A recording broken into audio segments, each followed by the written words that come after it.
जाए थोड़ी देर। रंभ करम्ब दो दैत्य थे। इनके कोई संतान नहीं हुई तो संतान प्राप्ति के लिए लोग तप करने के लिए गए।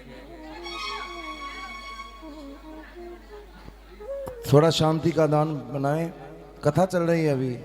करम्ब नाम का जो दैत्य था वो जल में डूब करके तप कर रहा था और दंभ बट वृक्ष के नीचे पंचाग्नि लगाकर तप कर रहा था। अपने चारों तरफ आग जला ली और बीच में बैठ जाए। इंद्र को पता चला तो इंद्रदेव मगर बन करके जल में आए और करम्ब को जल के अंदर डुबो करके उसे समाप्त कर दिया। भ्रातरम निहतम श्रुत्वा रंभा कोपम परम गता। अपने भाई की मृत्यु सुन करके रंभ बड़ा दुखी हुआ, क्रोधित हुआ। उसने अपने हाथों से सिर के बाल पकड़े और दूसरे हाथ से तलवार से अपने सिर को काटकर हवन कुंड में हवन कर देना चाहता था। उसी समय तत्तावत बन्निना प्रबोधिता। उसी समय अग्निदेव प्रकट होकर बोले, सुनो रुको, आत्महत्या दुस्साध्या कथम त्वं कर्तुम उद्यत। आत्महत्या से बड़ा कोई पाप नहीं होता, तुम अपनी आत्महत्या क्यों करना चाहते हो? ये जीवन बड़ा अनमोल है, कोई अच्छा काम करो। आत्महत्या से किसी का कोई कल्याण नहीं होता। लोग थोड़े से दुख से बचने के लिए आत्महत्या कर लेते हैं, लेकिन आत्महत्या करने के बाद मोक्ष नहीं मिलता, फिर प्रेत योनि में इधर उधर भटकना पड़ता है। इसलिए बरम बरे, तार जल रहा है सर,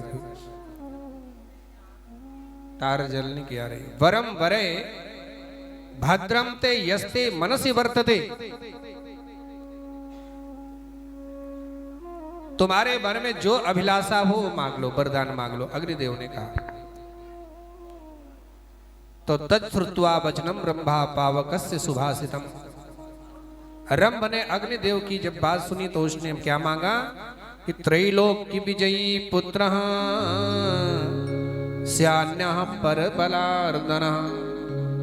हमें त्रैलोक की विजयी पुत्र चाहिए, ऐसा पुत्र चाहिए तीनों लोकों में उससे कोई विजय न प्राप्त कर पाए।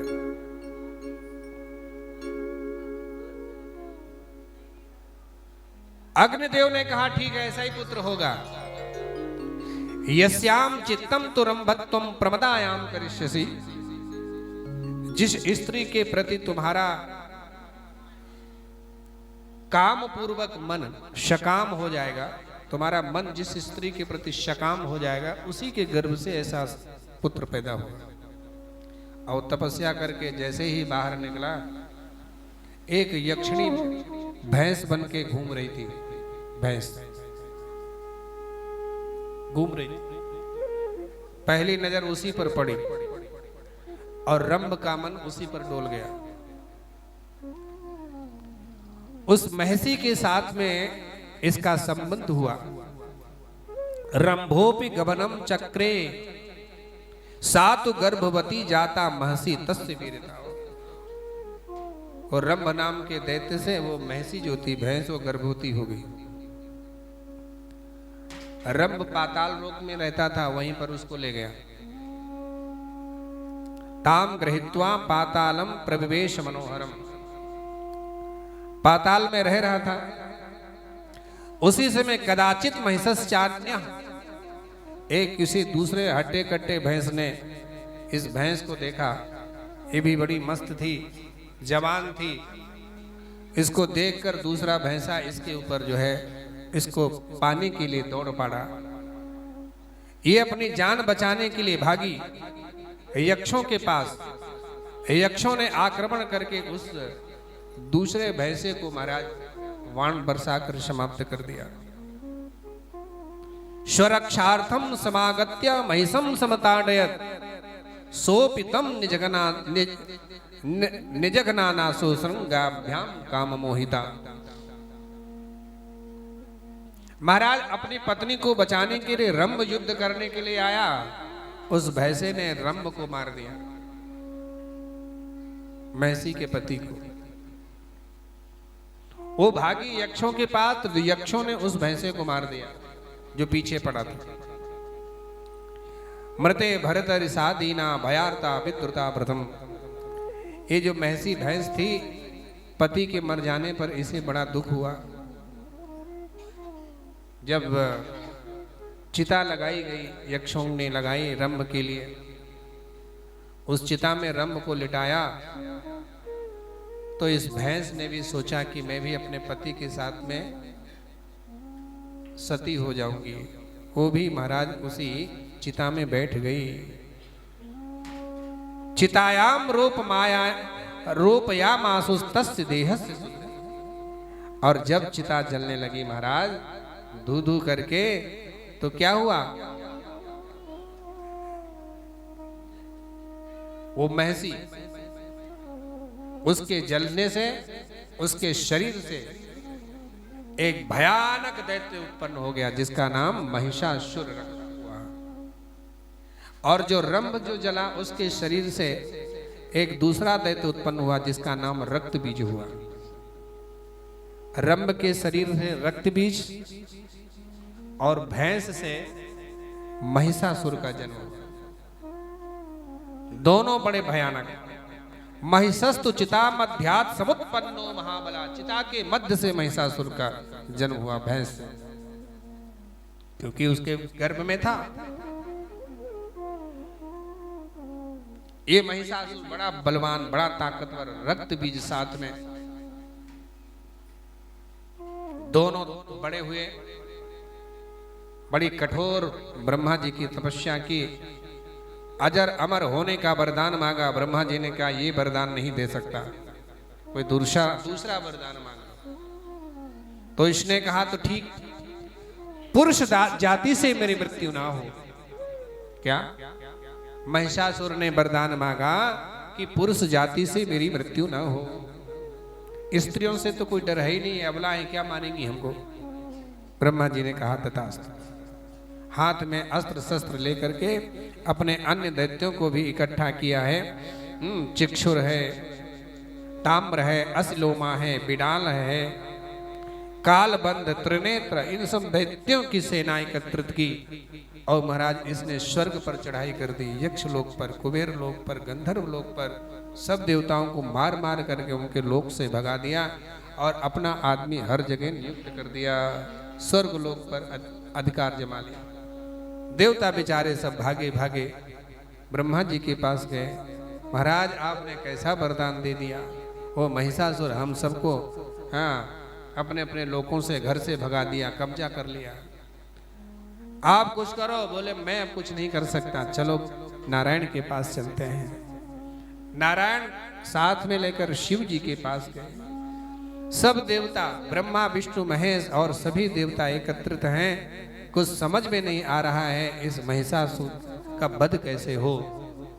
सोचा चलो एक बार युद्ध करते हैं, जो होगा सो देखा जाएगा। एक तरफ महिषासुर की दानवी सेना और दूसरी तरफ भगवान ब्रह्मा विष्णु महेश और सभी इंद्रादि देवता। बड़ा घमासान युद्ध हुआ और उस युद्ध में देवता पराजित हो गए। कई हजार वर्ष तक युद्ध चला, देवता पराजित हो गए। अब इसको कौन मारेगा? तब ये महाराज मां की आराधना करते हैं। मां ने इन्हें ज्ञान दिया। भगवान नारायण के अंदर एक ज्ञान प्रकट हुआ कि क्यों ना हम सब अपनी अपनी शक्तियों को बाहर प्रकट करेंगे। हम लोग अपनी अपनी शक्तियों को बाहर प्रकट करें, एक नारी की रचना करें। ऐसा मन में विचार किया, सब देवताओं ने स्वीकार किया और महाराज सब देवताओं ने अपने अपने शरीर से शक्तियों को प्रकट किया है। अपने अपने शरीर से। अद्य सर्व सुराणाम वै तेजो भी रूप संपदा उत्पन्ना चेद वरारोहा सा हन्या तम रणे बलात्। हम सबकी शक्तियां एकत्रित होकर एक नारी का निर्माण, और उस नारी के द्वारा ही इस महिषासुर का वध होगा, क्योंकि वरदान पाया है पुरुष जाति से मरेगा नहीं। तो ऐसी कोई स्त्री है ही नहीं। ब्रह्मा जी ने कहा हमारी भी स्त्री में ताकत नहीं है अकेले इसको मारने की, न लक्ष्मी में, न गौरी में, न इंद्र की पत्नी इंद्राणी में, न किसी और में। तो सबका तेज अगर संगठित हो जाए और सबके तेज, सबकी शक्तियां एक मिलकर एक शक्तिशाली नारी का अगर प्रादुर्भाव हो, उससे वध हो सकता है। तो शंकर के शरीर से एक तेज निकला, विष्णु भगवान के शरीर से निकला, ब्रह्मा जी के शरीर से निकला, इंद्र वरुण कुबेर सबके शरीरों से तेज निकलकर एक जगह वह तेज पुंज इकट्ठा हुआ, और उसमें से, उस तेज में से एक अत्यंत करोड़ों करोड़ों सूर्यों के प्रकाश से भी अधिक प्रकाशमान, देदीप्यमान परम्बा भगवती जगदम्बा महालक्ष्मी का प्राकट्य हो गया। देवताओं ने फूलों की वर्षा की, जय जयकार की ध्वनि की, बोले भक्त वत्सल भगवान की। शंकर के तेज से मुख प्रकट हुआ, यमराज के तेज से बाल प्रकट हुए, और महाराज अग्नि के तेज से 3 नेत्र प्रकट हुए, वायु के तेज से महाराज कान प्रकट हुए। इस प्रकार से अलग अलग देवताओं के तेज से अलग अलग उस देवी के जो है अंग प्रत्यंग का प्राकट्य हुआ। फिर सब देवताओं ने, नारायण ने अपने चक्र में से चक्र निकाल कर दिया, शिव जी ने सुदर्शन त्रिशूल में से निकाल कर त्रिशूल दिया, वरुण जी ने अपने वरुणोपास से निकाल कर वरुणोपास दिया, कुबेर ने, इस प्रकार से हिमालय ने शेर दे दिया सवारी के लिए, हाँ, और सुंदर रत्नों की माला आभूषण प्रदान किए। समुद्र ने विविध प्रकार से की रत्न और मणियों से युक्त आभूषण प्रदान किया है। इस प्रकार से कुबेर ने सुंदर वस्त्र, बहुमूल रत्न जटित वस्त्र प्रदान किए हैं। इस प्रकार से मां का दिव्य श्रृंगार हुआ। शेर पर सवार महालक्ष्मी 18 भुजाओं से युक्त होकर प्रकट हुई। देवताओं ने फूलों की वर्षा की।